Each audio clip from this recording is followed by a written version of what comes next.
Après avoir décidé de laisser son fils choisir sa religion plus tard dans la vie, une femme a découvert que ses parents l'avaient déjà baptisé en secret. Quelques années plus tard, un avocat l'a contacté, et ce qu'il a dit lui a donné l'occasion de donner une leçon importante à ses parents. Si est une violation totale de notre décision parentale et de tout ce que nous défendons. Ce n'est pas juste. Marissa a hurlé sur sa mère, Cynthia, qui avait essayé de calmer la situation. Il y a quelques heures, Marissa avait rencontré Madame Nelson, qui vivait à côté de ses parents. Elle n'avait pas vu la vieille dame depuis longtemps et s'est arrêtée pour discuter. Mais Madame Nelson lui a révélé quelque chose que Marissa n'aurait jamais imaginé. Alors, pourquoi n'étiez-vous pas au baptême de votre fils ? A-t-elle demandé. Quoi ? Qu'est-ce ce que vous voulez dire ? Mon fils n'a pas encore été baptisé. Mon mari n'est pas très religieux, et nous avons décidé qu'il valait mieux attendre. Il choisira quand il aura 18 ans. Marissa a secoué la tête et a expliqué la situation. Non, chérie. Cynthia a baptisé votre enfant il y a 2 mois. Elle m'a montré les photos sur son téléphone, a répliqué Madame Nelson, confuse. Marissa ne savait pas quoi dire.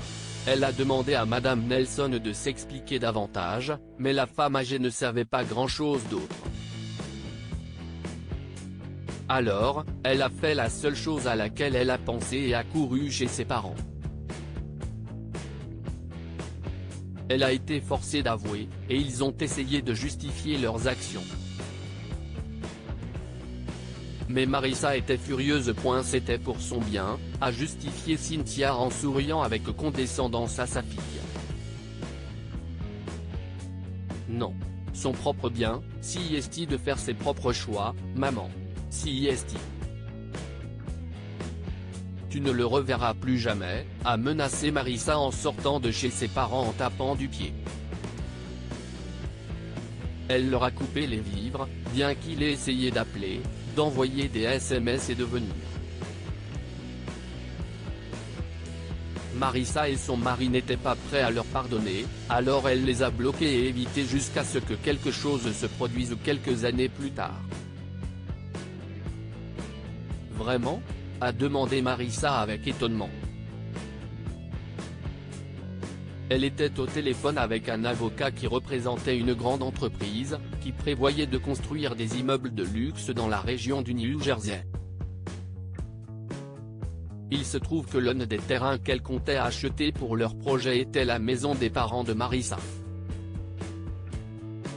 Cette dernière en était la propriétaire, car elle avait appartenu à sa grand-mère et lui avait été transmise. Mais comme son mari avait sa propre maison et que ses parents y vivaient depuis si longtemps, elle les a laissés la garder. Mais elle était toujours à son nom, et l'avocat a proposé une importante somme d'argent pour l'acheter. Après avoir écouté la suite de l'offre, une idée a germé dans la tête de Marissa. C'était l'occasion parfaite pour donner une bonne leçon à ses parents. Marissa. Non. Tu ne peux pas faire ça. Si est notre maison, a hurlé Cynthia après avoir entendu ce que sa fille avait à dire. Au départ, ils étaient si excités parce qu'elle leur avait tendu la main après des années de conflit. Mais ce n'est pas la nouvelle qui l'attendait. Son père est intervenu. Marissa, si est cruel. Si est une vengeance ? Non, elle haussa les épaules, ses mots étaient froids. Si est juste une grande opportunité, et comme on se fiche des opinions, des désirs, des envies ou des décisions de l'autre, je le fais. Donc, vous devriez trouver un nouvel endroit pour vivre. S'il te plaît. Ne faites pas ça, Cynthia s'est levée et l'a supplié. Nous sommes tellement désolés. Nous n'aurions pas dû faire ce que nous avons fait. C'était une erreur. C'était mal. Nous avons voulu nous excuser pendant des années. Nous pensions juste que cette nouvelle génération était si différente de la nôtre. La façon dont nous avons été élevés. Eh bien, un baptême était important pour nous. Mais nous aurions dû en discuter. S'il vous plaît, pardonnez-nous. Marissa a regardé les larmes qui coulaient des yeux de Cynthia et a commencé à se sentir coupable.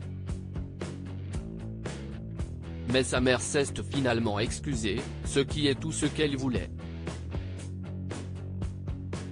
Son père a fait de même et l'a supplié de reconsidérer sa décision.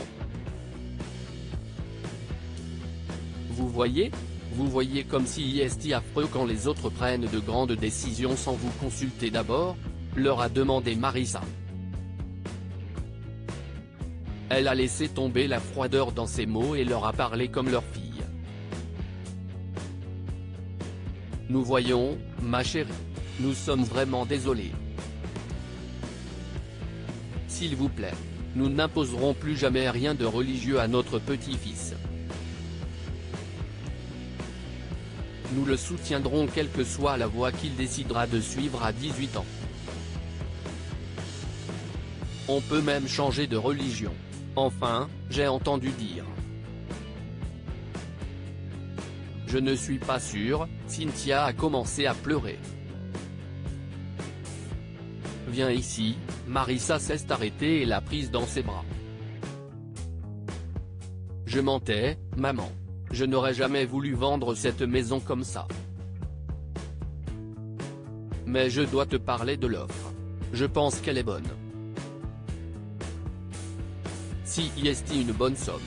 Tu pourrais acheter une plus petite maison et économiser le reste. Oh, mon Dieu. Merci. Merci, hurla sa mère, mais avec joie cette fois. Son père a poussé un soupir de soulagement et, une fois leurs émotions apaisées, ils ont parlé de l'offre. Ils ont finalement décidé de procéder à la vente, et les parents de Marissa ont déménagé dans un petit appartement et ont gardé le reste de l'argent dans leurs économies. Ils n'ont plus jamais essayé de dépasser les limites ou de prendre des décisions concernant le fils de Marissa. Que pouvons-nous apprendre de cette histoire? Vous ne pouvez pas prendre de décision pour quelqu'un d'autre. Même si vous pensez sincèrement que vous savez mieux que les autres, vous devez laisser les autres, en particulier vos enfants adultes, faire leurs propres choix. Parfois, les enfants peuvent donner des leçons essentielles à leurs parents. Marissa a montré à ses parents à quel point ils avaient tort en feignant de vendre la maison dans laquelle ils habitaient, et ils ont finalement appris à quel point ils avaient tort. Partagez cette histoire avec vos amis. Elle pourrait égayer leur journée et les inspirer. Si vous avez aimé cette histoire, vous aimerez peut-être celle d'un homme qui se rend dans la vieille maison de ses parents, après le décès de sa mère et entend des bruits provenant du sous-sol. Abonnez-vous à Mon Mama sur Google News.